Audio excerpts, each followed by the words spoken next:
Well, welcome back. So we're going to talk a little bit about organizational culture. And organizational culture, this is where we are right now. Organizational culture, again, if you watch my video on the means of the firm, that's something that's kind of hard to measure. Actually, we're going to give some examples of how it can be measured.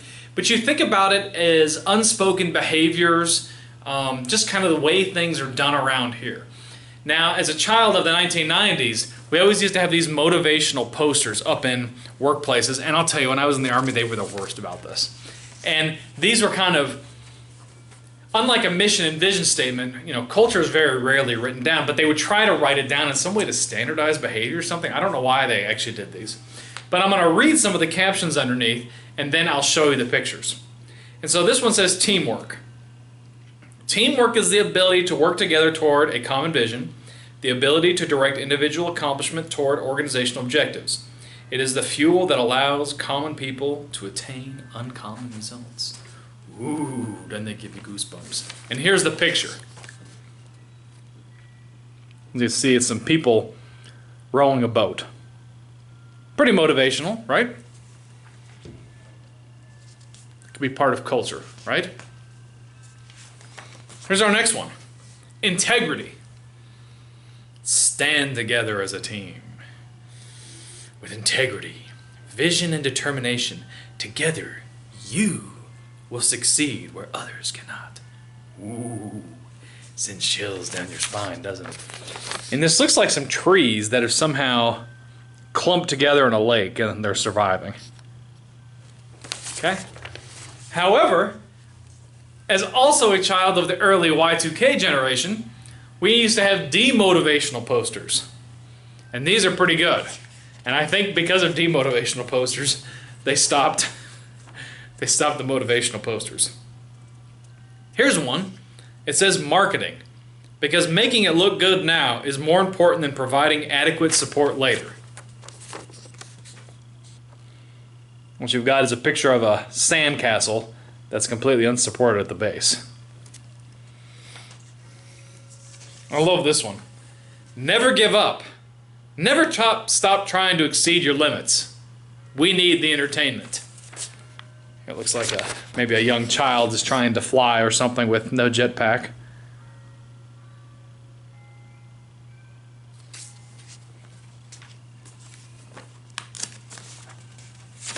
Here's another one.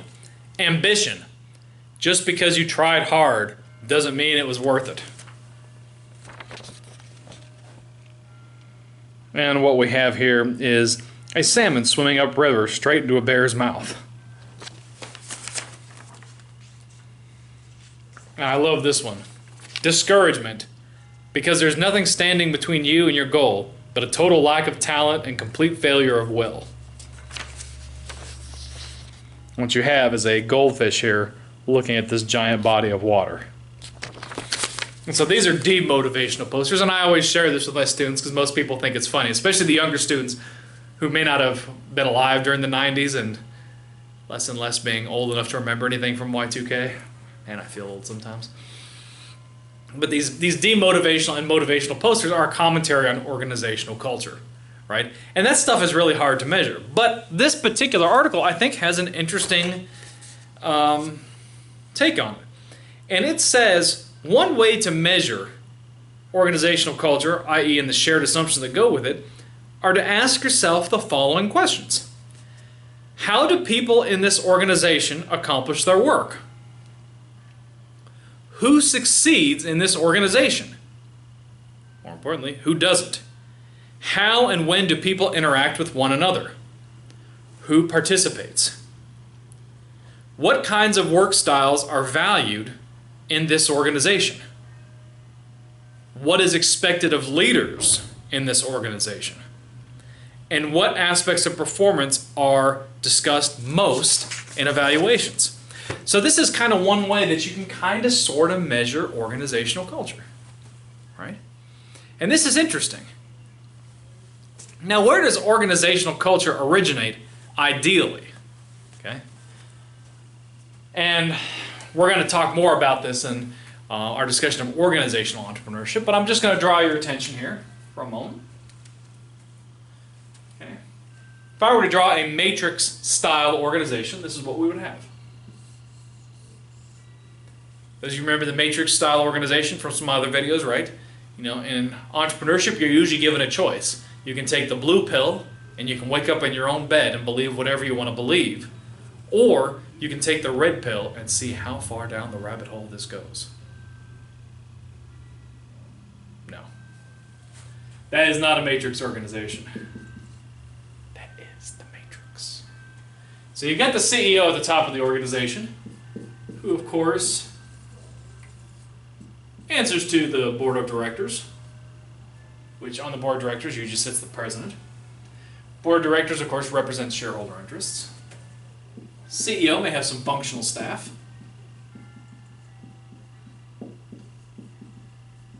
It'd be like a COO, CHRO, CTO, you know, blah, blah, blah. And then they will have beneath them line managers, all the way down to itty-bitty employees.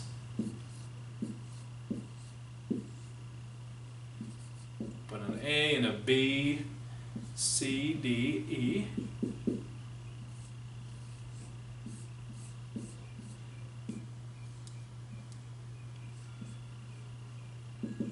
These little dots. So let's say you're thinking of like Walmart, right? You've got the CEO of Walmart, and who answers to him? Walmart North America, Walmart Asia, Walmart Europe, Walmart South America, Walmart Australia, and then you go this all the way down to Bob, Steve, and Sue, individual employees at a specific Walmart location. Okay? Organizational culture usually has two kind of sides to it, right? The president, right, of the board of directors, president of the company, who's also sometimes chairman of the board of directors, depending on how the organization is structured, dictates organizational strategies to the CEO. So it's kind of an implied culture in the strategy itself. The CEO executes that strategy. Whoops, I've dropped my pen. Okay, the CEO executes that strategy.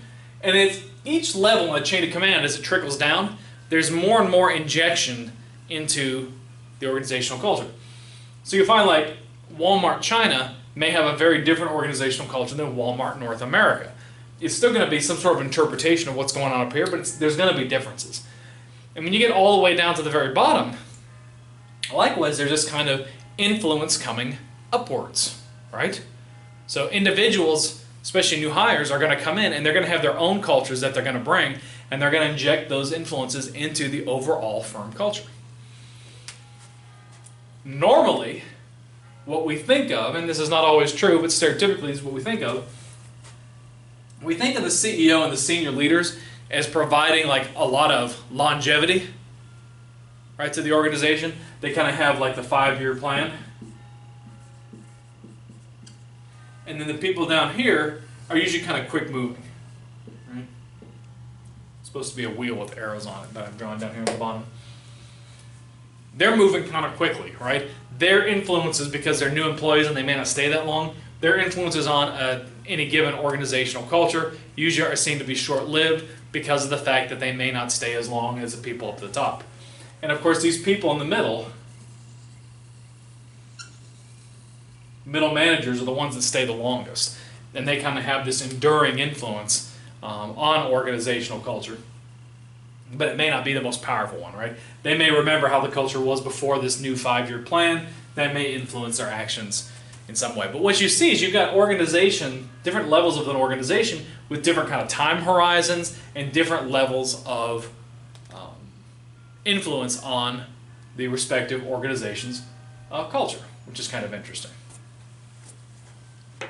Great. So what we've done is we've briefly talked about organizational culture. What we're going to do next is we're going to actually just talk about the story between Pepsi, Yum, and Pizza Hut. Well, I hope you enjoyed this video. As always, give me a thumbs up. That's a like also. You can comment down below, and also feel free to subscribe. Looking forward to seeing you in the next video.